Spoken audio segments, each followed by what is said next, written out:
Hey Aries, welcome to your weekly forecast for June 21st through the 27th. This is for Aries, Sun, Moon, and Rising. We're going to see what's happening in the week ahead. If you happen to stumble upon this video outside of the dates I mentioned, don't you worry, your pretty little head. You came across it whenever you were meant to come across it, okay? You were led here when it was time for you to hear the messages meant for you in it. It is a general reading. Not every single message will resonate. Take what does. But let's see what's happening here for the Aries Collective. What can Aries Collective expect in the week ahead, please? What does Aries Collective need to know at this time? Alrighty. So what we have coming up here. Your first card, my darlings, is the Queen of Pentacles. Now, traditionally in tarot, the court cards are going to be representative of a person coming into the situation or affecting the situation. And so some of you can be dealing with a feminine earth sign energy. This could be a Taurus, a Virgo, or a Capricorn. If you have earth sign placements, those might be coming to the surface. Now, if you are new to this channel, in the weekly forecasts, I don't want to focus so much on other people. I want to focus on you. I want the reading to be about you and your journey. A lot of people watch tarot because of love and romance. I do love and romance readings separate on my channel. But in this channel, in this weekly reading, I want it to be about you and your journey. And the Queen of Pentacles has several very special meanings when she comes up in readings, at least that I have seen over the years reading for people. Traditionally, Queen of Pentacles is going to be about abundance, about the home, about enjoying the fruits of our labor. Okay, she has a strong Taurus vibe to her, so like comfortable home, nice things, work hard, play hard, enjoy life kind of energy. And so some of you might be coming into that element.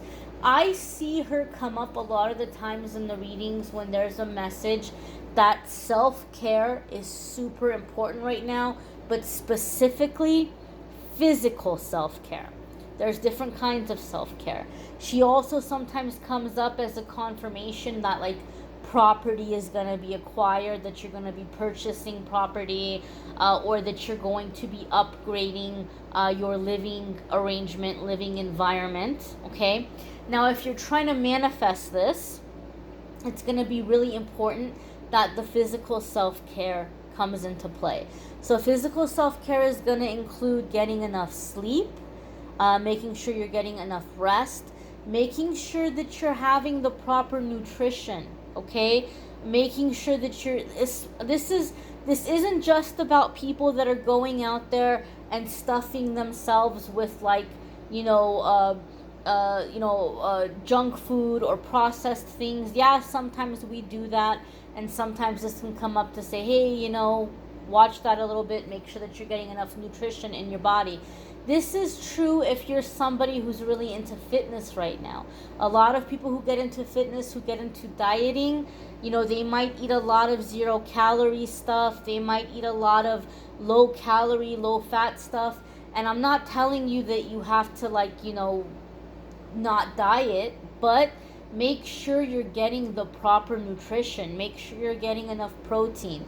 Pay attention. Like if you're doing things in my fitness app and stuff, look, how much protein have I had today? How much fat have I had today? Is that maybe a little too low? Do I need to up my healthy fats? Making sure that you're getting enough nutrition, because this is going to be a big part of you being able to be grounded. Being grounded, focusing, right? When you are eating, making your eating an enjoyable process. Don't tell yourself, oh, I have to be healthy and I hate broccoli, but broccoli is healthy, so let me go and buy a bunch of broccoli and eat broccoli all week. No, there's a ton of other healthy things that you could eat. Maybe you like asparagus. Maybe you like bell peppers. Maybe you like spinach, right? Maybe you like raspberries and strawberries. There's so many other ways that you can be healthy. Don't make being healthy a punishment. Make it enjoyable. Make it like, ooh, this is so nice. I love that I'm doing this for myself. Do things that make it feel good to be in your body. Okay, Queen of Pentacles comes up when you need to be grounded, you need to be present in your body, and you need to be on top of the self-care. Lotions that smell good, pajamas and bed sheets that feel good on the skin, food that is good for you that you really enjoy eating, creating a vibe in your home. Especially, Aries, if you're in a situation where you want to get out of your current living arrangement, wherever your living space is, you got to try to find a way to make it feel good and make it feel comfortable. Don't spend money on it, right? I'm not telling you to go spend money on it. Maybe you don't have the money, or if you have the money, it's going to be a waste to put money into some place that you're wanting to leave. But try to make it comfortable. Get rid of clutter. Make it a place where you can kind of get away to and relax. Put some music on. Have a little wake-up routine. Have a little bedtime routine. Treat yourself. Make it a little special. Make it a little fancy for you. It's not going to cost money to do that. Okay? And this is going to help manifest more abundance, manifest more stability, and help you manifest more quickly. Especially if it's matters of a sense of like having your own space. Okay, Queen of Pentacles coming up right off the bat makes me feel a lot of Aries are thinking about space and claiming space and having their own space. And so these are the messages that typically come in with the Queen of Pentacles when I'm reading. The next card, my dears, is the Seven of Swords. Now, Seven of Swords is typically seen as, some people call it a bad card because they associate it with somebody who's spying, somebody who's like trying to get information about you, or somebody who's taking advantage of a situation. Okay, they might be looking at you like you're a good opportunity, and they might be putting on a mask to impress you, to get in good with you, but they might not have the best of intentions, or they might not have the best of motives.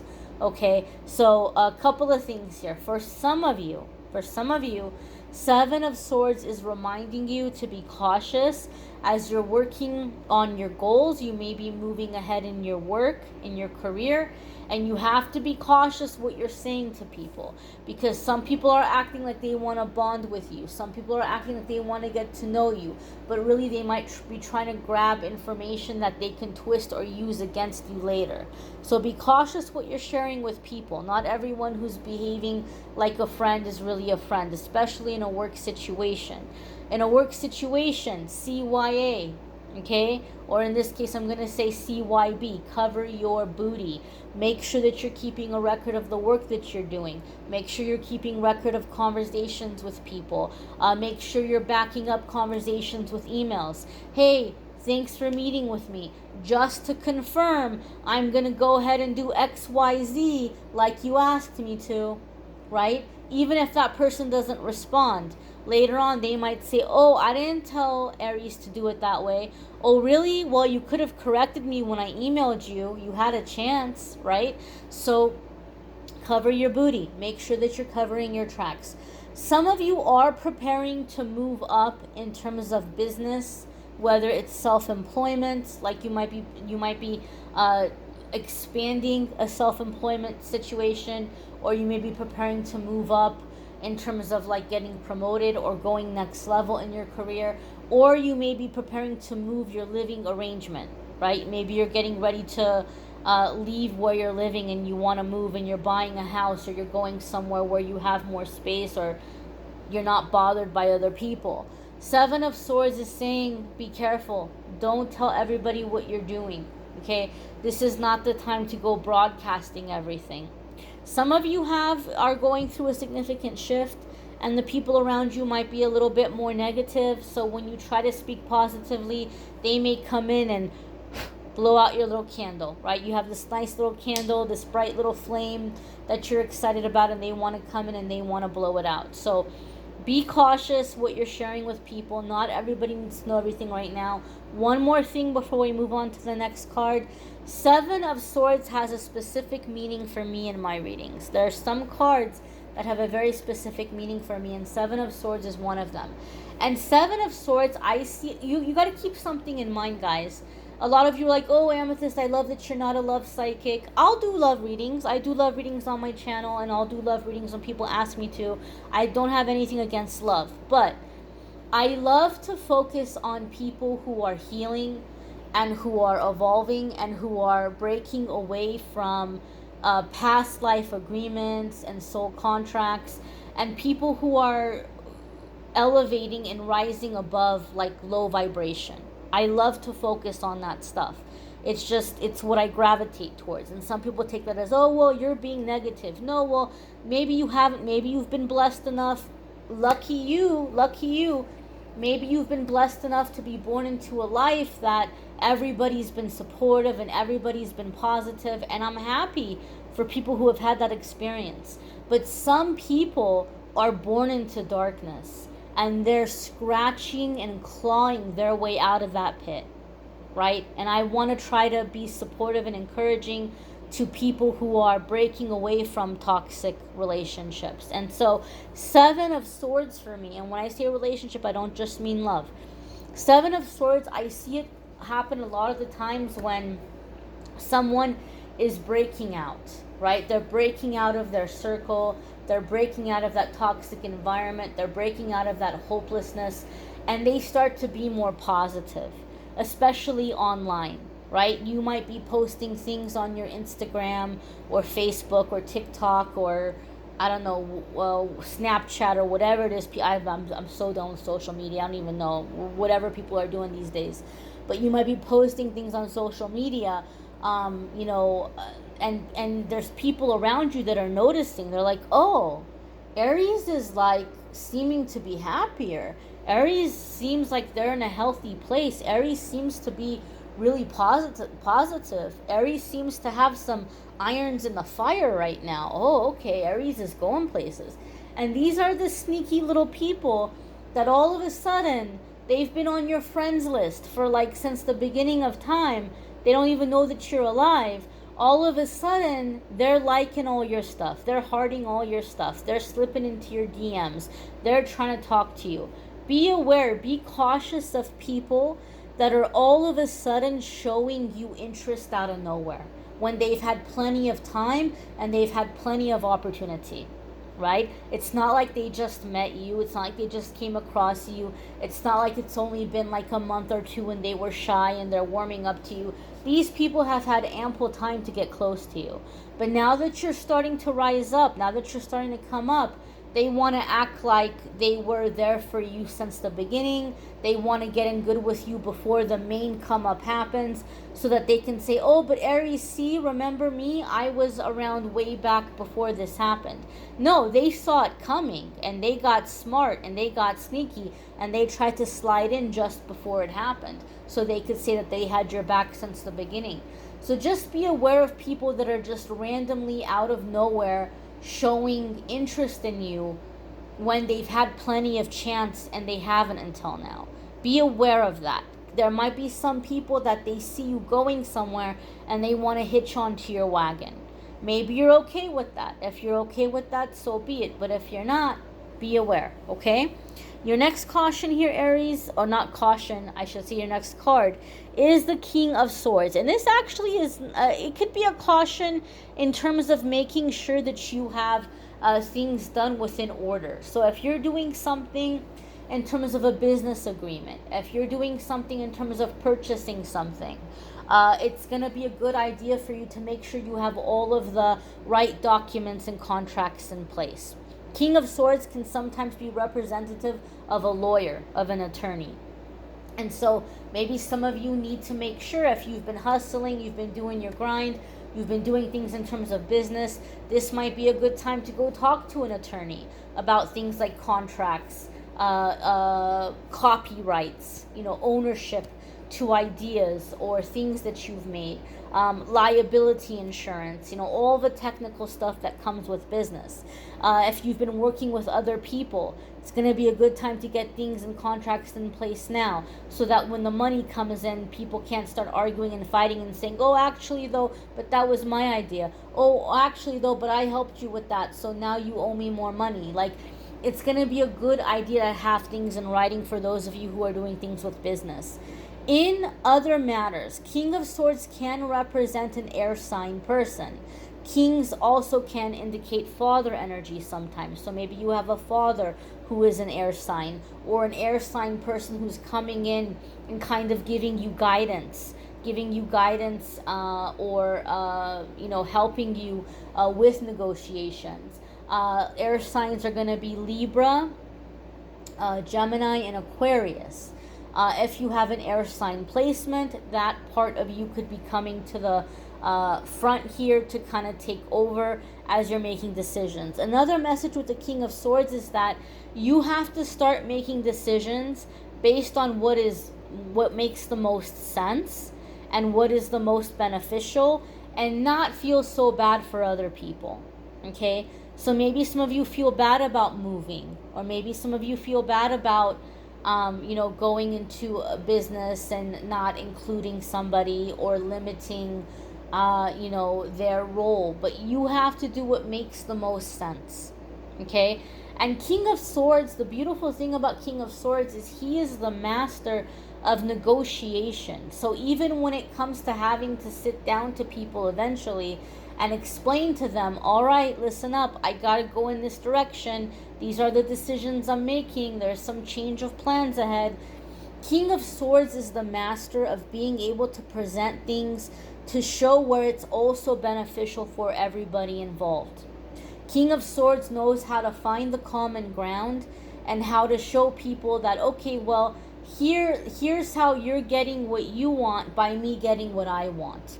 So Aries, I do feel I'm hearing conflict resolution. Some of you are kind of nervous about approaching a specific situation in your life, making certain choices or decisions. You're feeling nervous about, breaking the news to the people around you that you're going in this direction. But King of Swords is saying that, communication is key here, and that there's a possibility here to have a really smooth transition. Okay? The transition doesn't have to be chaos. The transition doesn't have to be dramatic. It doesn't have to be done with fighting. And it doesn't have to be done with guilt. Because you're able to present it in a way where here's how you're benefiting from the situation. Okay?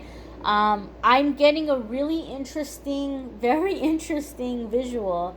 And I think this is going to apply for those of you that are very, very locked into like a family situation, or locked into a marriage, or living with somebody. But Spirit is showing me two people with a, like they're in a three-legged race. I don't know if you guys remember that growing up, or if you've ever seen it in the cartoons where they'll tie two people's legs together and then they have to try to work together to get to the finish line, and then if not, they end up pulling or dragging each other. Instead of like learning how to walk together in unison, instead of having the same rhythm, Spirit is showing me a visual of the two people working together to untie themselves, and then they're just kind of walking alongside each other, and there's space between them. So I do feel like some of you are going to be able to negotiate a problem or situation where there's a little bit more freedom, right? You're not necessarily running away from the situation or abandoning anybody, but it's good for them. Like, they have their freedom as well.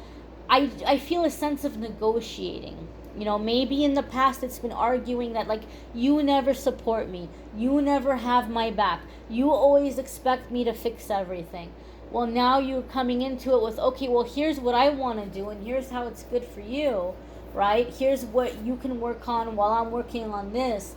And so I feel there's like a conflict resolution through calm, thought out, calm, logical communication. Your next card here, my dears, is the Star card. And the Star card traditionally can be representative of Aquarius. Some of you could be dealing with an Aquarius. If you have an Aquarius placement, that could be coming full center here right now. But the Star card is a major arcana card. And the major arcana cards are going to come up when we're at a significant crossroads and we're coming into a new chapter in our life. So it's energy that's going to be around for a while. We're not just talking about this week. We're talking about the coming weeks, maybe even the coming months. maybe even, you know, the next year or so for some of you. But the Star card is a beautiful card. The Star card follows the Tower, right? Tower is destruction. Tower is everything falling apart. The Star card is like, okay, guess what? The Tower is over. The Tower is behind you. You can expect for things to get better now, and you can make plans that are actually going to stick. And maybe that's been your problem, Aries. You felt like, man, I can't seem to get anything to stick. Like things keep falling apart, things keep getting moved around. The Star card is like, okay, now you're coming into energy where you can actually make long-term plans, successful plans. It's a comfortable retirement. It's money coming in from more than one avenue, more than one stream. It's feeling confident, being ready to be seen, being in your creative energies, being a source of inspiration to others.